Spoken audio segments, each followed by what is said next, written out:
people in the country is not a good use of that money. David Orr, thanks very much indeed. Thank you, Anna. Well, saying today that the Conservatives wanted the chance to offer a good life for all, David Cameron made a plea during his manifesto speech to voters to let him finish the job. Well, joining me now is the leading Conservative candidate, Michael Gove, Chief Whip, of course, in the last Parliament. Michael Gove, good life, was this a deliberate echo of the 80s or 70s sitcom?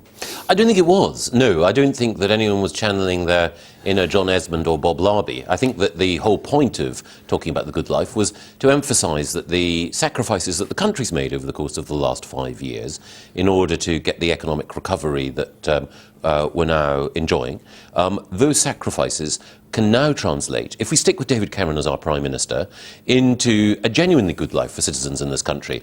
The chance to have their children better educated, the chance to have a home of their own, the chance to enjoy security and dignity in retirement. Well, let's talk about, we're just hearing there the views on this extension of the right to buy scheme. Yes. 1.2 million people apparently possibly eligible to buy their homes, but all they're going to do is buy their homes. It's not going to create any more new homes, is it? Yes, it is, actually. I mean, first of all, I don't think there's anything wrong with people wanting to buy their own homes. I presume that David Orr owns his home, or... but I mean... So there's nothing wrong with that. But the aim, I mean, we're told we need, 240,000 new homes a year.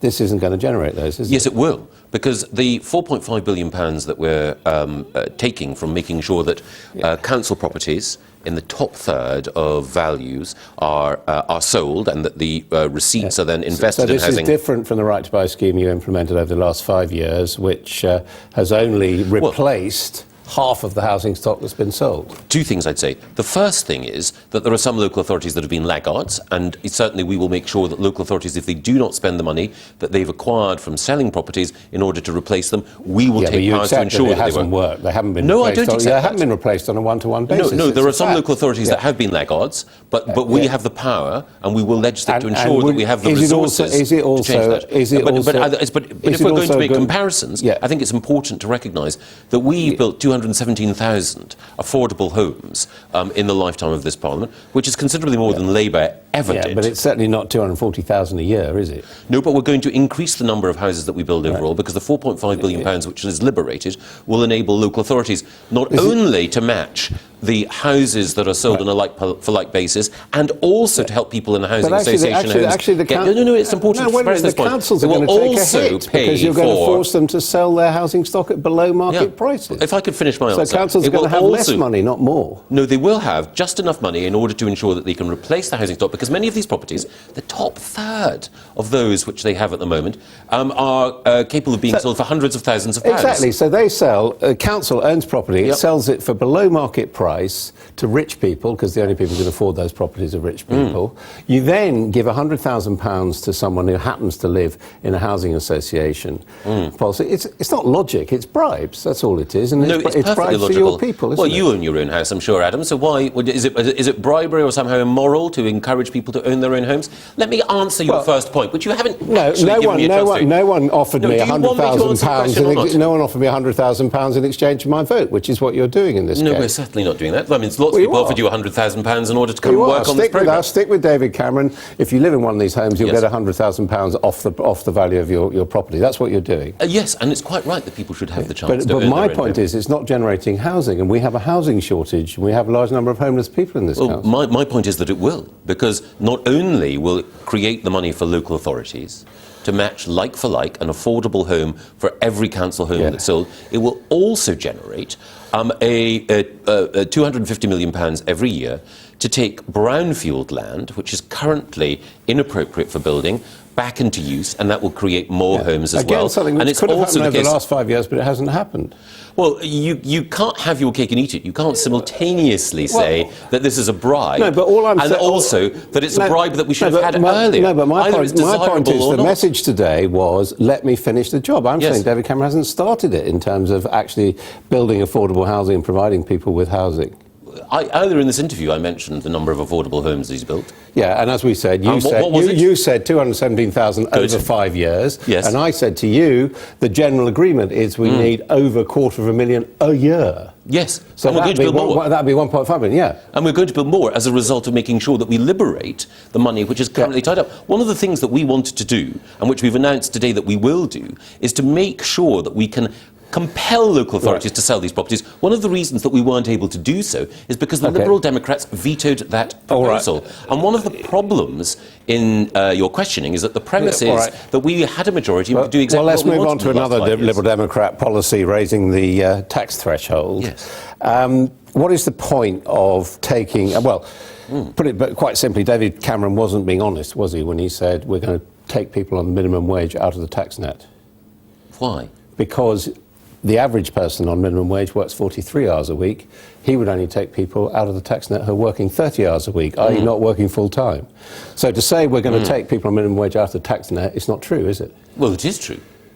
No, as I say, the average person on minimum wage will still pay tax, won't they? Did we specify that it would be 30 hours? Well, I think if you look at a promise, you say someone on minimum wage won't have to pay income tax, and you find that the average person on minimum wage will have to pay income tax because they work 43 hours a week. People might think that's a bit of a con. Well, the promise is there, isn't it, that it's 30 hours? So how can it be a not con when in it's there in black not in and the white? headline, it's not. You won't say we'll take people working part-time on the minimum wage out of income tax. 30 hours. It was there specified in the policy. And can I also ask you what the impact of someone working 30 hours a week on minimum wage will be in receipt of benefits and welfare, won't they? Because they won't have reached the minimum income. They may well be in receipt of benefits, yes. And what will be the impact of your cuts in welfare on that person? Well, in-work benefits are going to be frozen. Frozen, so they will still get the same amount of money? Yes. You can guarantee that? No, the policy is that we'll save £2 billion in welfare by freezing in-work benefits. Exactly, so they'll be worse off. Doesn't matter that they've been taken out of income tax because in real terms their benefit's going to be less. Well, it depends what their benefit is at any given point. And it depends also... Well, believe you me, if you're working 30 hours a week on minimum wage, you probably need benefits. Yes, you do. And you're going to freeze that. Yes, but we're also going to... $12 billion, but we're also going to take more people out of tax. So that's what I mean. No. But the implication is we're going to take you out of income tax. Yes. We're going to give people on minimum wage something. You're not giving them something. If they work full time, they'll still be paying income tax. If they work part time, they'll be having their benefit frozen. Won't they be paying less income tax? They'll be having their benefit frozen, though, won't they? But they will be paying less income tax, won't they? Well, I don't know. However many hours they work. Well, it doesn't matter if you're having your benefit frozen, does it? Yes, it does, because if you're having your income tax cut, then you're keeping more of your own money. Can you say, hand on heart, someone on minimum wage will be better off under the Conservatives? Well, it depends on the individual concerned, but as you've just, I'm afraid, demonstrated, you don't know. Can you say you don't know. You can't. Adam, we haven't even got into where you're going to find the 20 billion uncosted spending plans which you've got here. I know, that's because you keep interrupting. The point I made is that if you cut someone's income tax, then they are going to be better off. Not if their benefit is cut. No, but... Or frozen. Well, it depends on how much they get in benefit, but given how much we're going to cut their taxes by, then people will benefit. And do you know how much you are going to cut the people's benefits by? Well, I know we're going to cut their taxes so that no one who earns less than £12,500... A part-time person on minimum wage? No, that's the amount. Yeah, £12,500. But it equates to someone working part-time on minimum wage. It equates to someone working 30 hours, a point which you've laboured, but which is also happily underwritten in the manifesto. Well, it's in the small print, I think we'd describe it as that. Well, you might describe it as the small print. I would describe it as in the manifesto. It's not hidden away. It's no more in the small print than a news story. Your column in the Sunday Times is small print. Just a final question. Yes. You've been saying that you only need 11,000 extra voters to win the election. Problem is that presumes you're going to hold every single one of the voters you had last time round as well, and then you need another 11,000. But Lord Ashcroft's polls show you're not doing that.